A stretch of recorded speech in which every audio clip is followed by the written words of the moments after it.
আলহামদুলিল্লাহ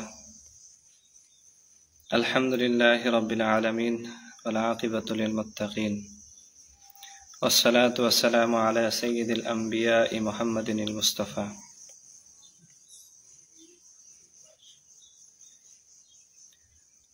আলহামদুলিল্লাহ আলহামদুলিল্লাহ। আমাদের লাইভের আওয়াজ ঠিক আছে কিনা জানা নাই, যদি কেউ একটা কমেন্ট করে বলতেন যে আসলে আওয়াজটা ঠিক আছে কিনা।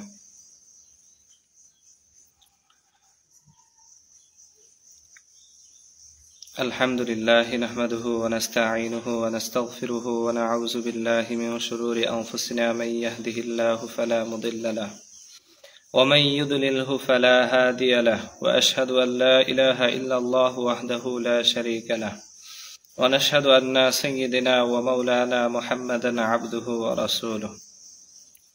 আম্মা বা'দ ফাকাদ ক্বালা আল্লাহু তাআলা ফি কালামিহিল মাজিদ يا أيها الناس اتقوا ربكم الذي خلقكم من نفس واحدة وخلق منها زوجها وبث منهما رجالا كثيرا ونساء واتقوا الله الذي تساءلون به والأرحام إن الله كان عليكم رقيبا। অধ্যকার বিউটিফুল বালুকার সকল সদস্যবৃন্দ, সবাইকে রমজানের শেষ প্রান্তে এসে আজকে ২৭তম রজনীর দিনে আপনাদের সবাইকে আন্তরিক মোবারকবাদ, ধন্যবাদ জানাই বিউটিফুল ভালুকাকে। আমার আজকের আলোচ্য বিষয়টা এখনো কেউ জানে না, যে স্বামী স্ত্রীর অধিকার এ সম্পর্কে সামান্য সময় কিঞ্চিত পরিমাণ আলোচনা করার চেষ্টা করব ইনশাআল্লাহ।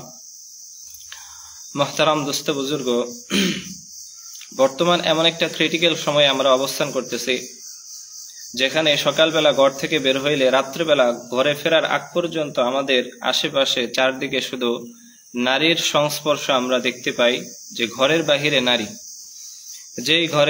যেই নারী ঘরে থাকার কথা ছিল, যেই নারীর থাকার স্থান, নিরাপদ স্থান হচ্ছে ঘর, সেই নারী ঘরে না থেকে এখন চারিদিকে বাহিরে বিভিন্ন জায়গায় তারা ছড়াছড়ি। তো আল্লাহ তাআলা বলছেন, ওয়াকরনা ফি বুয়ুতিকুন্না ওয়ালা তাবাররাজনা তাবাররুজাল জাহিলিয়াতিল উলা। আল্লাহ রাব্বুল আলামিন বলেন যে তোমরা নারীরা ঘরেই অবস্থান করো, জাহিলি যুগের পুরুষদের মতো, জাহিলি যুগের নারীদের মতো তোমরা ঘর থেকে বেরিয়ে বাহিরে অবস্থান করো না। তো মুহতারাম দোস্ত বুজুর্গ, আজকে যেহেতু আমাদের আলোচনার বিষয় হচ্ছে স্বামী স্ত্রীর অধিকার, তো সে সম্পর্কে আলোচনা করতে গেলে আমাদের শুরুতে জানতে হবে যে আসলে আল্লাহ রাব্বুল আলামিন স্বামীর কি অধিকার বর্ণনা করছেন এবং স্ত্রীর কি অধিকার কোরআনে বর্ণনা করছেন। কারণ আমরা দ্বীনি সম্পর্কে আলোচনা করতে গেলে কোরআন এবং হাদিসের বাহিরে যে আলোচনা করব তার কোনো অবকাশ নেই, তার সুযোগ নেই। তা আলোচনা করতে হলে সম্পূর্ণ দ্বীনের ভিতরে থেকে এবং কোরআন এবং হাদিসের ভিতরে থেকেই আলোচনা করতে হবে, এর বাহিরে গেলে আমরা বিপত্তি ঘটবে। তো মুহতারাম দোস্ত বুজুর্গ, আল্লাহ রাব্বুল আলামিন পবিত্র কোরআনে সূরাতুন নিসা নামে একটি সূরা নাজিল করছেন, যে নিসা শব্দের অর্থ হলো মহিলা, নারী। তো এই নিসা শুরুর আয়াতের শুরুতে আল্লাহ রাব্বুল আলামিন বলছেন, ইয়া আইয়ুহান নাসুত্তাকু রাব্বাকুমুল্লাযী খালাকাকুম মিন নাফসিন ওয়াহিদা, যে তোমাদেরকে একজন নফস থেকে সৃষ্টি করা হয়েছে, অর্থাৎ আদম থেকে সৃষ্টি করা হয়েছে।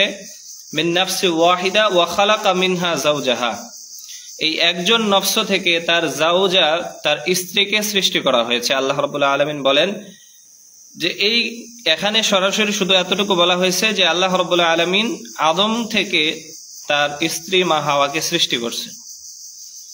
তো আল্লাহ রাব্বুল আলামিন এখানে পূর্ণ বিবরণ দেন নাই। ইবনে কাসির রাহমাতুল্লাহি আলাইহি বলেন যে আদম আলাইহিস সালাতু ওয়াস সালাম যখন জান্নাতের মধ্যে আল্লাহ তাআলা তাকে সৃষ্টি করছেন, সৃষ্টি করার পরে তিনি জান্নাতের মধ্যে অবস্থান করতেছেন, এদিক সেদিক ঘোরাফেরা করে, জান্নাতের ফলমূল তিনি খায়। এভাবে এক পর্যায়ে তিনি যখন জান্নাতের মধ্যে একা একই থাকতেছেন, তখন তার মনের মধ্যে একটা বিষণ্ণতা ভাব। তো আল্লাহ রাব্বুল আলামিন তার এই ভাব থেকে অবলোকন করে একদিন তিনি ঘুমাচ্ছেন, ঘুমানোর পর যে তার বাম পাশে, বিছানার বাম পাশে হযরত মা হাওয়া আলাইহিস সালাতু ওয়াস সালামকে তিনি আল্লাহ তাআলা সৃষ্টি করে রাখছেন বাম পাজরের, আদম আলাইহিস সালামের বাম পাজরের হাড় থেকে।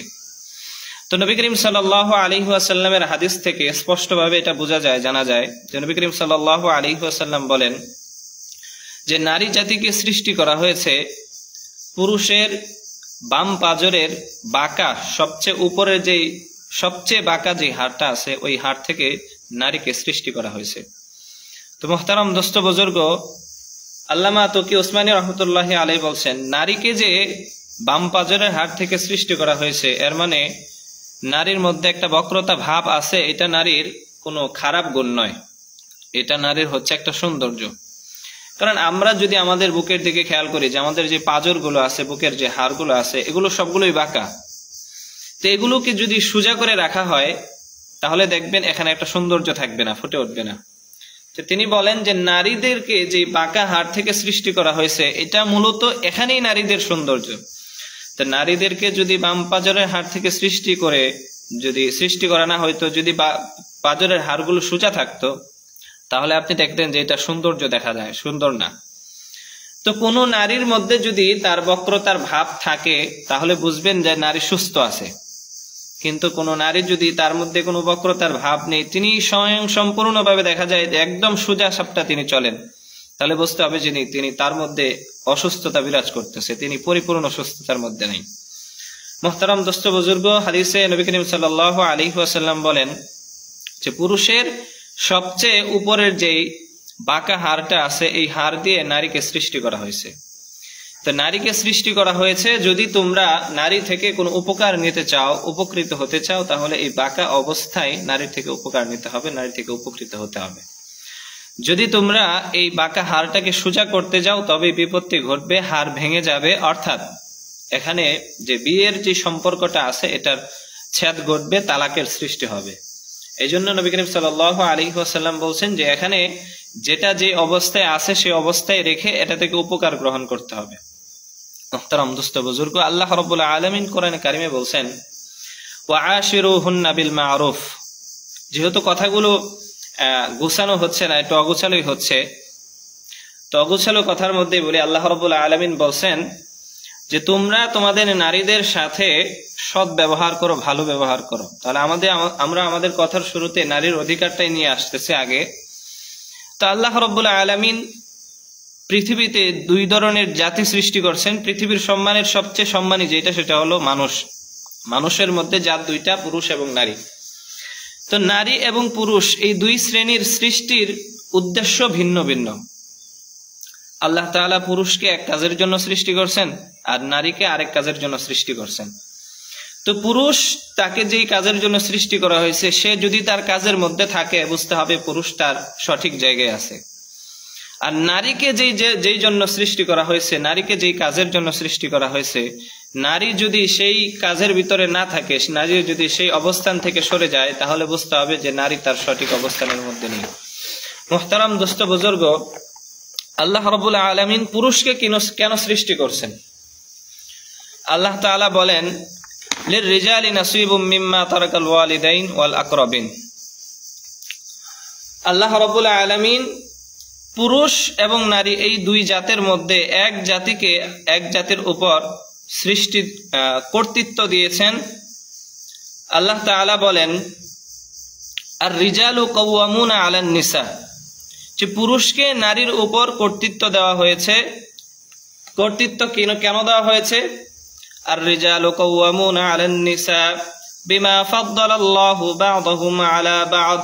আল্লাহ তাআলা বলেন যে তোমাদের একজনের উপর আরেকজনের কর্তৃত্ব অধিকার দেওয়া হয়েছে। ফাদ্দালাল্লাহু বা'দাহুম আলা বা'দ, এই অধিকার দেওয়ার কারণ কি?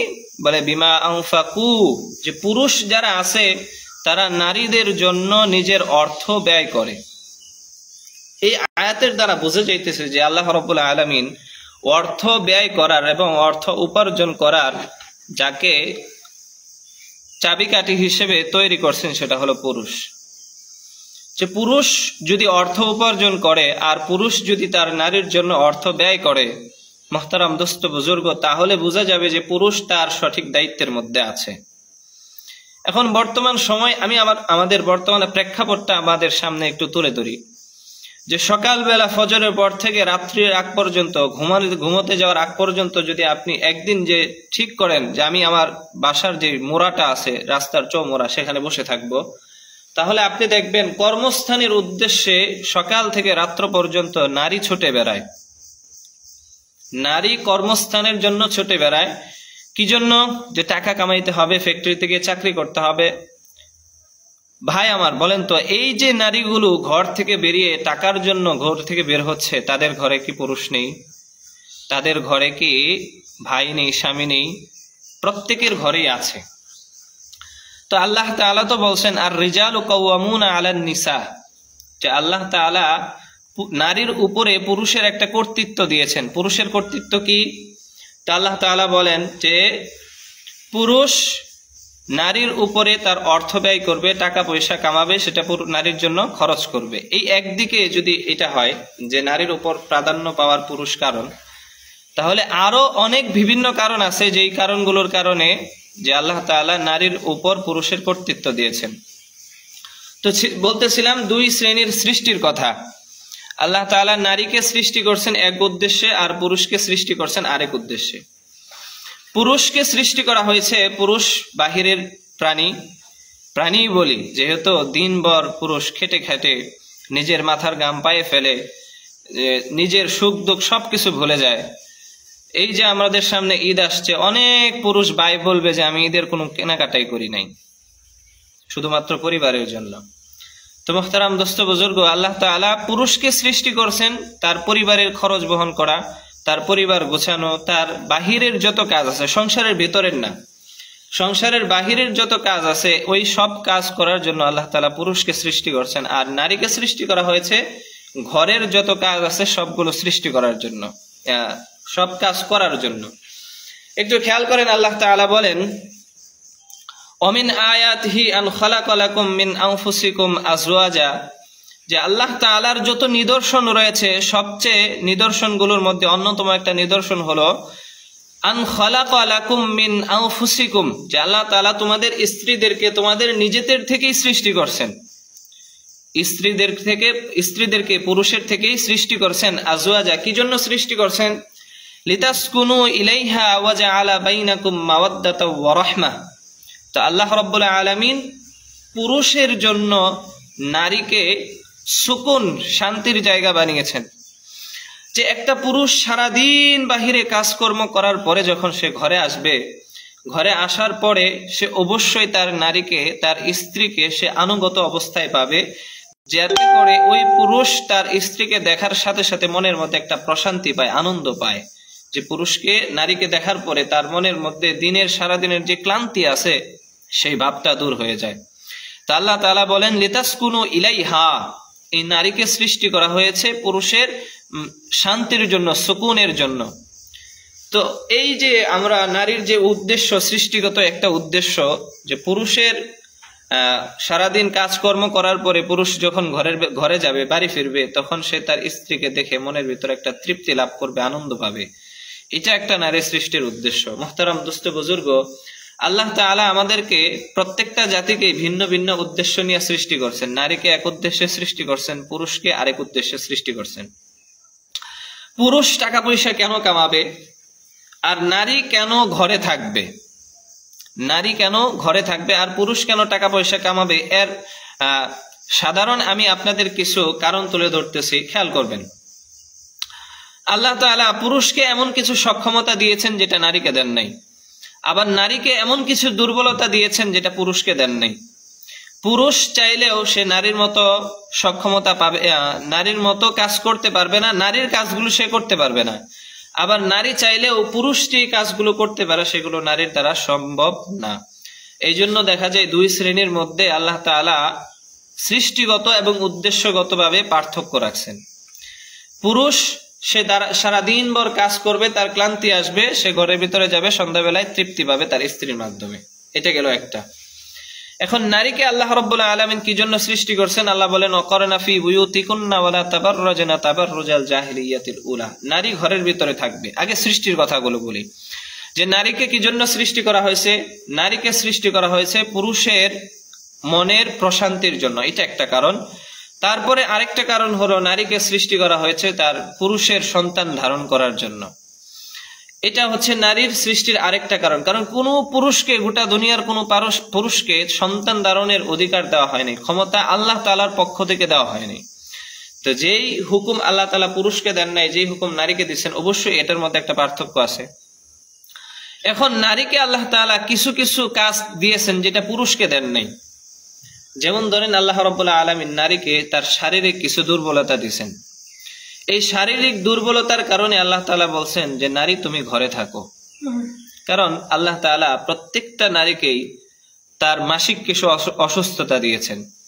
এখন যদি নারী ওই অসুস্থতা নিয়ে বাহিরে ঘুরে বেড়ায়, যদি ওই অসুস্থতা সত্ত্বেও নারীকে মিল ফ্যাক্টরিতে কাজ করতে হয়, ওই অসুস্থতা সত্ত্বেও যদি নারীকে তার ছেলে সন্তান স্বামীর ভরণ পোষণের জন্য ঘর থেকে বের হয়ে যাইতে হয়, তাহলে এর চেয়ে বড় হতভাগা দুর্ভাগ্য মনে হয় না আমাদের মতো আর কেউ আছে।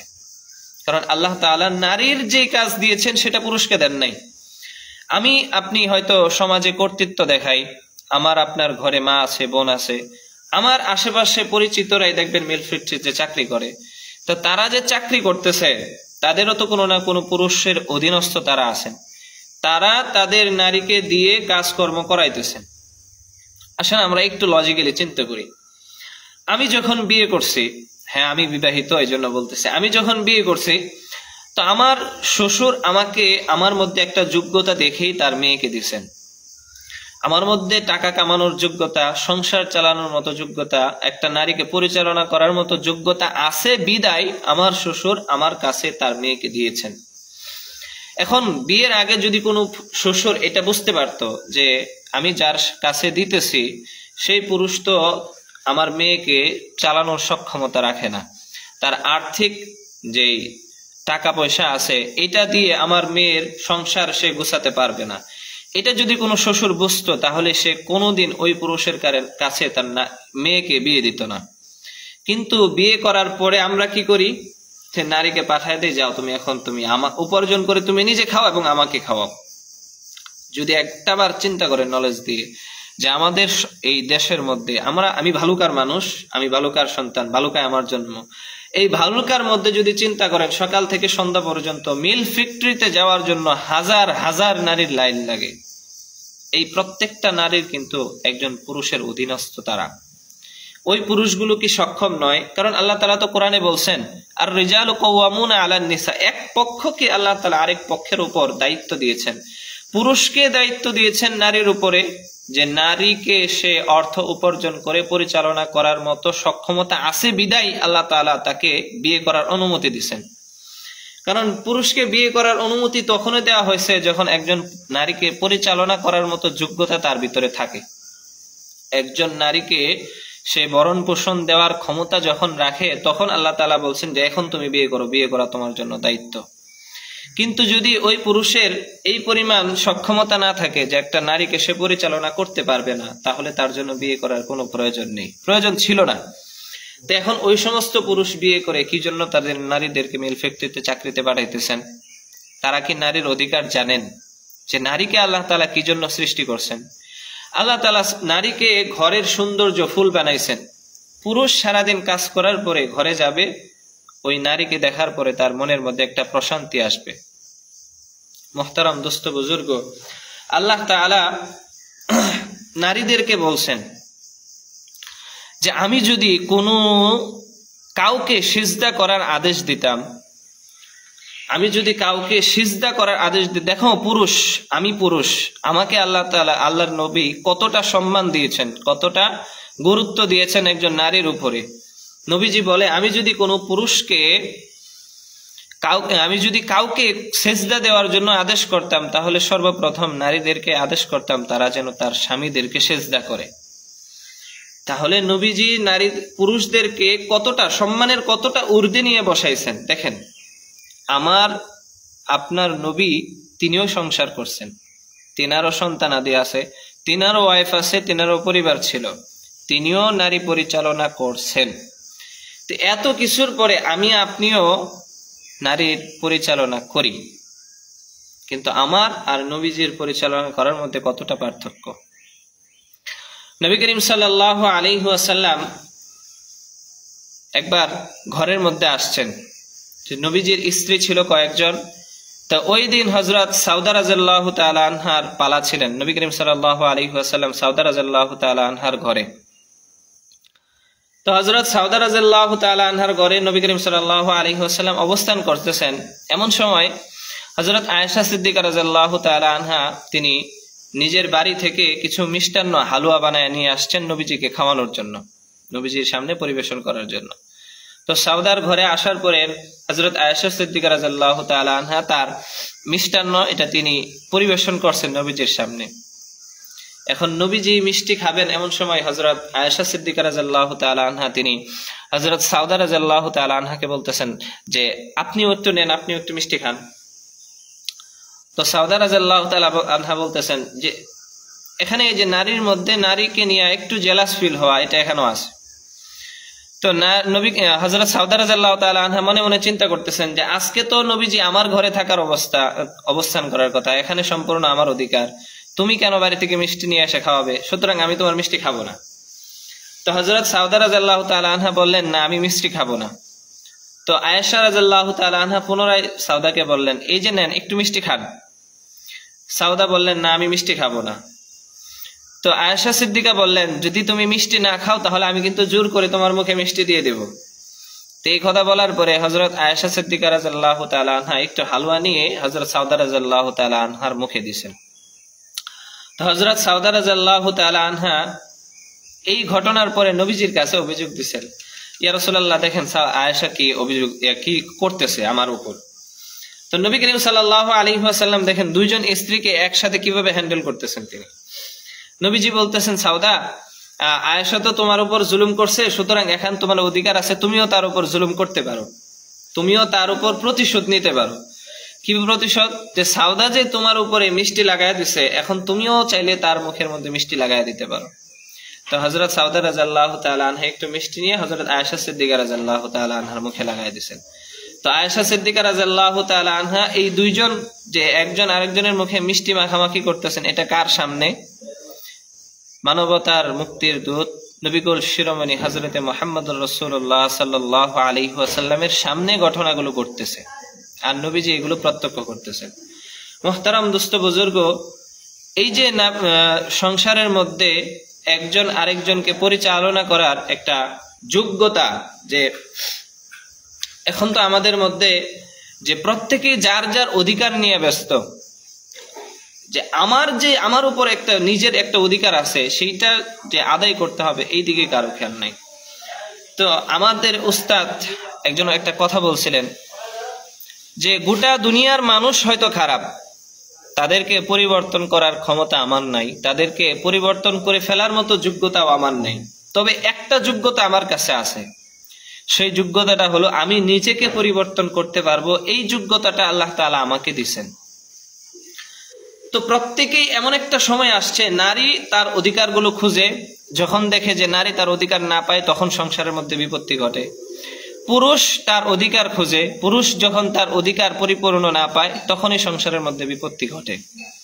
তখন আল্লাহ তাআলা প্রত্যেকের জন্য আলাদা আলাদা কিছু অধিকার দিয়েছেন। এই অধিকারগুলো প্রত্যেকে আমি আপনি যদি আমার নিজের জায়গায় আমার অধিকারগুলো আমি পালন করি, মনে করেন আমি যদি এরকম হয় যে আমার দ্বারা প্রত্যেকটা অধিকার সম্পূর্ণভাবে পালন হচ্ছে, তাহলে আমার দ্বারা তো অন্যের অধিকার নষ্ট হচ্ছে না। ঠিক তদ্রূপ ভাবে আমার সামনের ব্যক্তি যদি তার অধিকারগুলো তিনি পরিপূর্ণভাবে পালন করেন, তাহলে তার দ্বারা আমার অধিকার নষ্ট হবে না।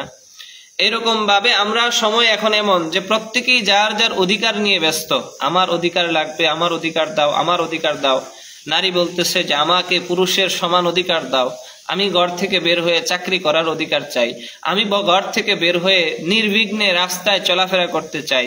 সময় এমন চলে আসছে যে এখন নারীও পুরুষের মতো হইতে চায়, সমতার দিক দিয়ে নারীও পুরুষের পর্যায়ে যাইতে চায়।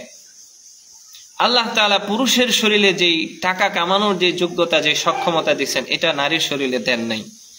আবার নারীকে যে সন্তান ধারণের ক্ষমতা আল্লাহ তাআলা দিচ্ছেন এটা পুরুষকে দেন নাই। বোঝা যায় কেমন যেন দুই শ্রেণী এক না, দুই শ্রেণীর অধিকার এক না। তো কিছু কিছু খাবার আছে যেই খাবারগুলো আপনার রোদের মধ্যে আনলে, গরমের মধ্যে আনলে গলে যায়। আবার কিছু কিছু খাবার আছে যেগুলো ঠান্ডায় খাওয়া যায় না।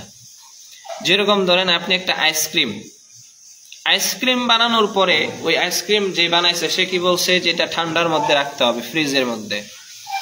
এখন আপনি যদি চালাকি করে ওই আইসক্রিম ফ্রিজের মধ্যে না রাখা, যে বলেন আমি আইসক্রিম কিনছি, আমার আইসক্রিম আমি যেভাবে খুশি সেভাবে রাখবো, এটা তো আমার অধিকার, আমি টাকা দিয়ে কিনছি।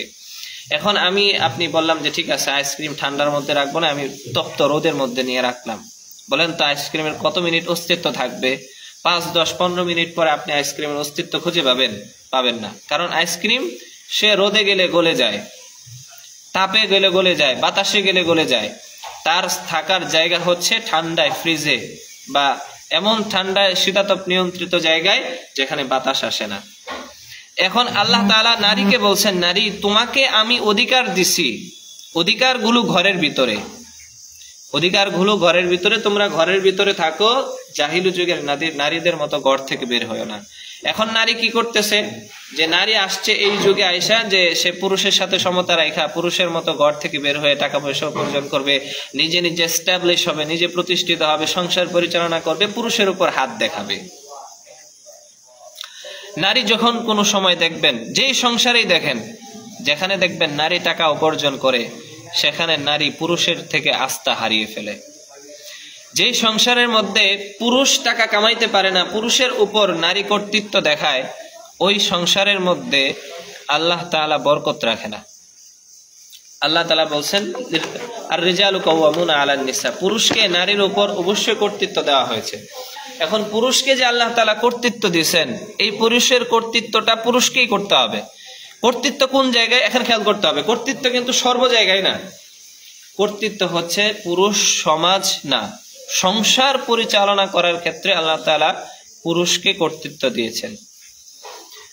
এখন নারী যদি সংসার পরিচালনা করতে যায় তখনই বিপত্তি ঘটে।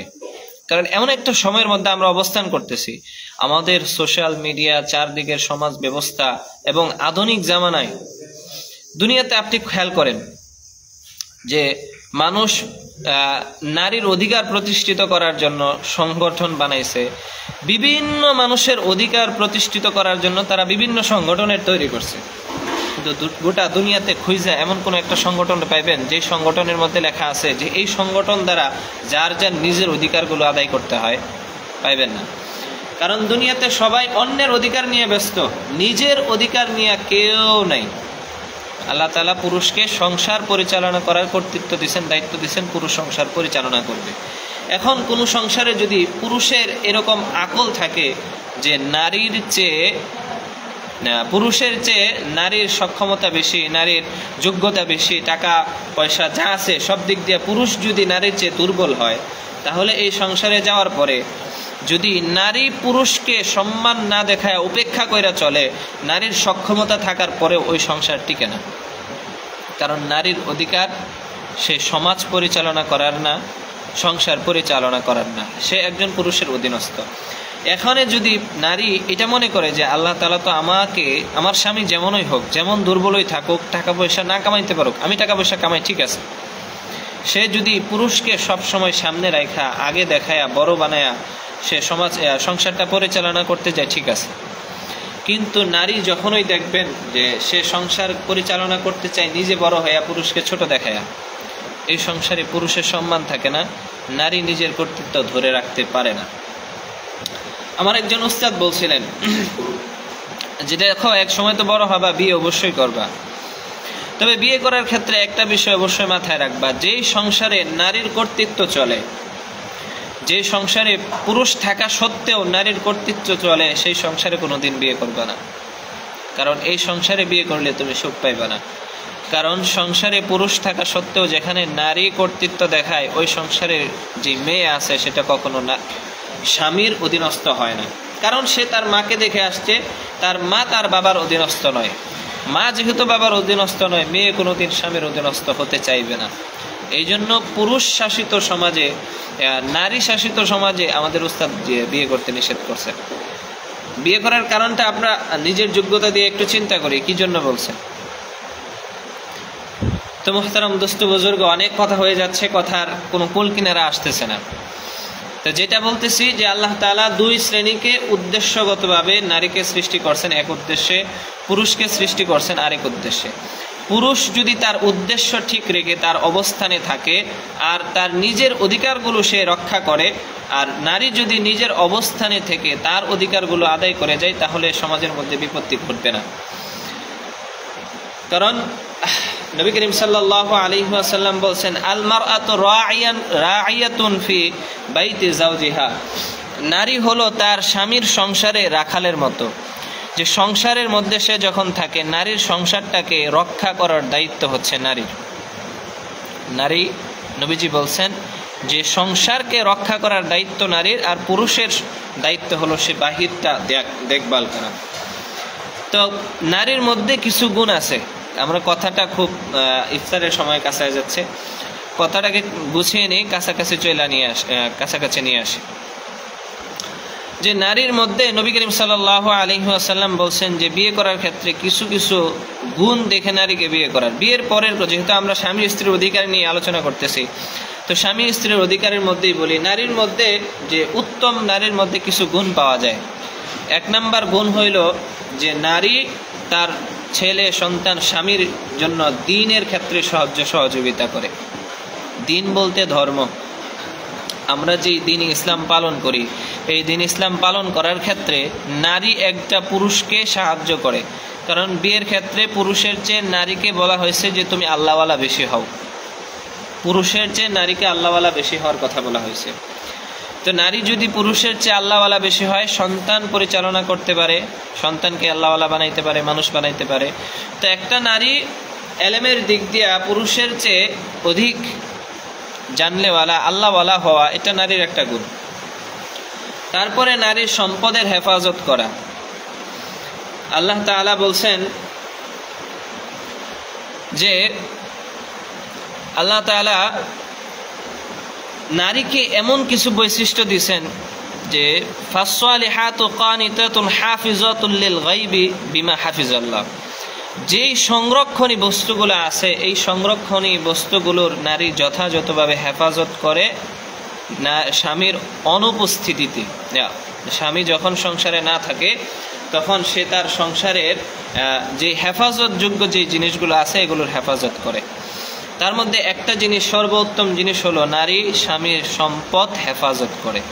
নারীর স্বামী সম্পদ হেফাজত করবে। স্বামী যখন সংসারে না থাকবে, স্বামী বাহিরে থাকবে, তখন নারীর দায়িত্ব হলো সে তার সতীত্বকে রক্ষা করবে, হেফাজত করবে। এটা নারীর আরেকটা গুণ।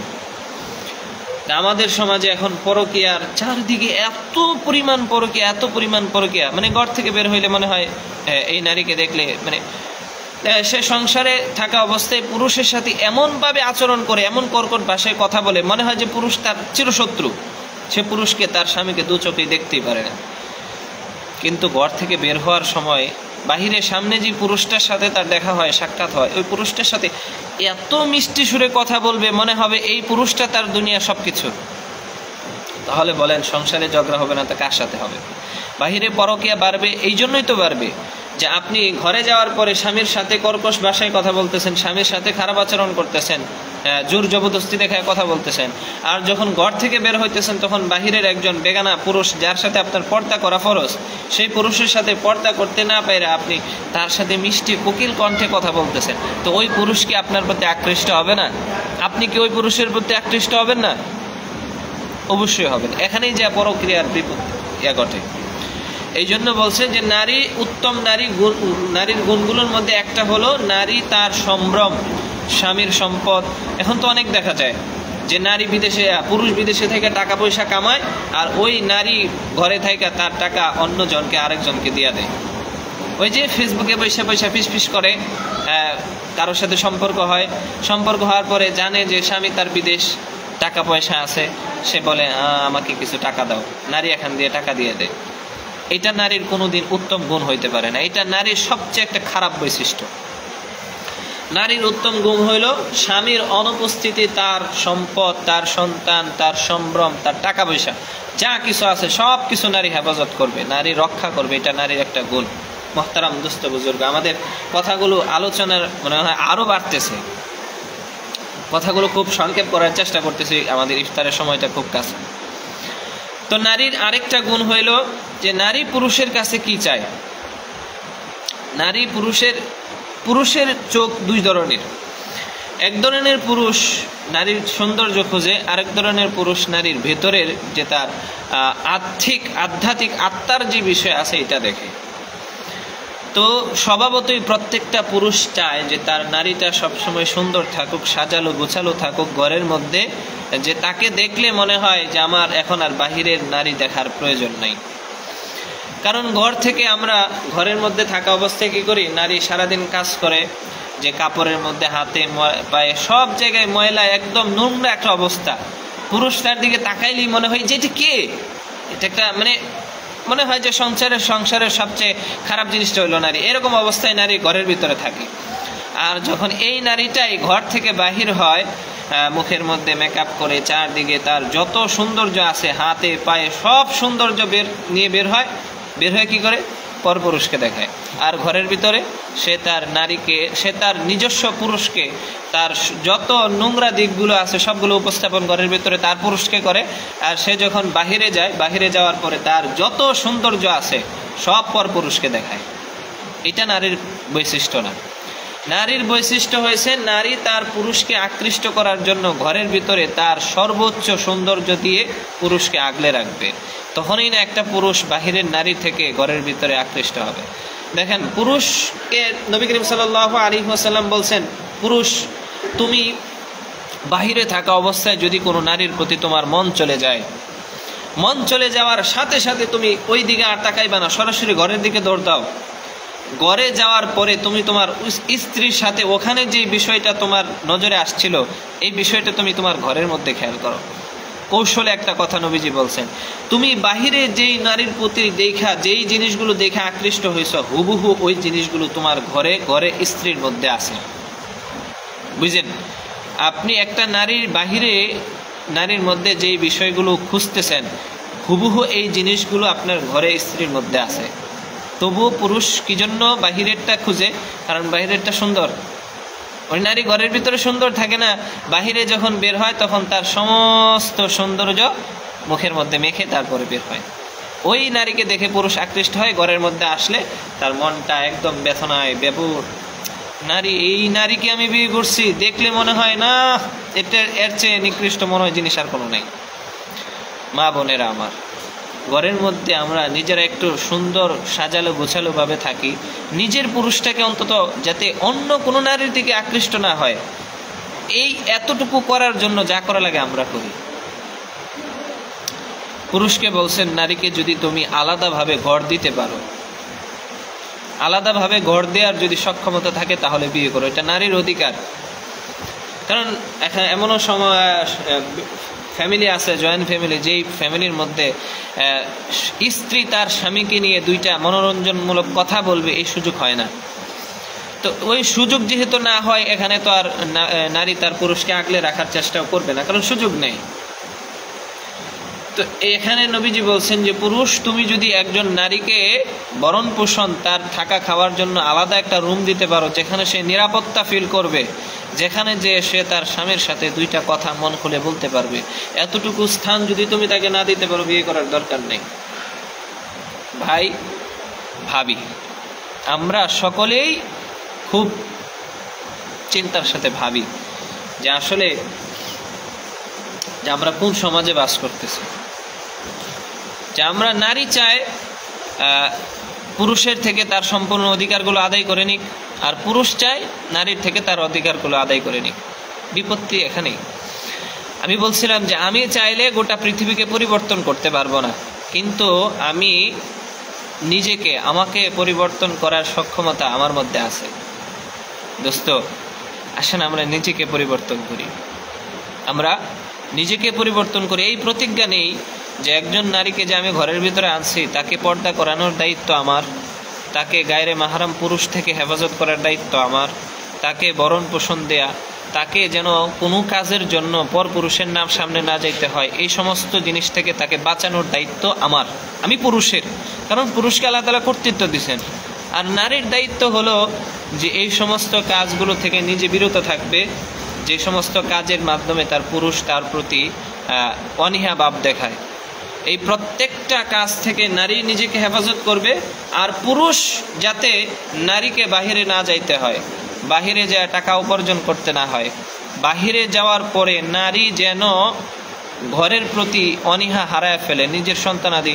কারণ নারীকে বানাইছেন আল্লাহ তাআলা তার সন্তানকে মানুষ করবে। এখন কোনো নারী যদি সকালবেলা ঘুম থেকে উঠে ফ্যাক্টরির জন্য রেডি হয়, আবার সন্ধ্যাবেলায় আসে, এই সময়টুকুর ভিতরে তার সন্তানের খেয়াল করার যোগ্যতা তার থাকে না, সময় থাকে না। তো রাত্রেবেলা সারাদিন কাজ করার পরে যখন নারী ঘরে আসে, তখন সারাদিনের ক্লান্তি তার শরীর থেকে যায় না, সে তার সন্তানাদির কীভাবে খোঁজখবর নেবে? এই জন্য আসেন, পুরুষকে বলি, নারীকে আমাদের অধীনস্থ বানাইছেন, এর মানে এই না যে নারীকে আমাদের গোলাম বানায় দিয়েছেন। নারীকে আমাদের অধীনস্থ বানাইছেন সমাজ পরিচালনা করার ক্ষেত্রে নয়, সংসার পরিচালনা করার ক্ষেত্রে। আমাদের গোলাম বানায় দেয় নাই। আমরা কিন্তু নারীদের মনিব না, নারীদের মনিব আমরা হই নাই। তা আল্লাহ তাআলা বলছেন লিতাসকুনু ইলাইহা ওয়া জাআলা বাইনাকুম মাওয়াদ্দাতা ওয়া রাহমা। স্বামী স্ত্রীর মধ্যে আল্লাহ তাআলা মহব্বতের সৃষ্টি করেন। এই দুই সম্পর্কের মধ্যে বন্ধুত্বের একটা সম্পর্ক আছে। আমরা অবশ্যই চেষ্টা করব যে একজন আরেকজনের উপর দায়িত্ব না খাটাই, তার দায়িত্বগুলো যাতে সে পালন করতে পারে এই সুযোগটা আমরা তাকে করে দিই। মুহতারাম দোস্ত বুজুর্গ, অনেক কথা বলছি, আমি ছোট মানুষ, কথা বলার মধ্যে অনেক ভুল হয়। যদি কোনো ভুল বেদবি হয়ে থাকে আর কেউ আমার কথায় কষ্ট পেয়ে থাকেন, তাহলে আল্লাহর হস্তে সবার কাছে মাফ চাই, মাফ করে দিবেন। ইফতারের সময় কাছে আসছে, আমরা প্রত্যেকে ইফতারের জন্য রেডি হই। আমিন। ওয়া আখিরু দাওয়ানা আনিল হামদুলিল্লাহি রাব্বিল আলামিন।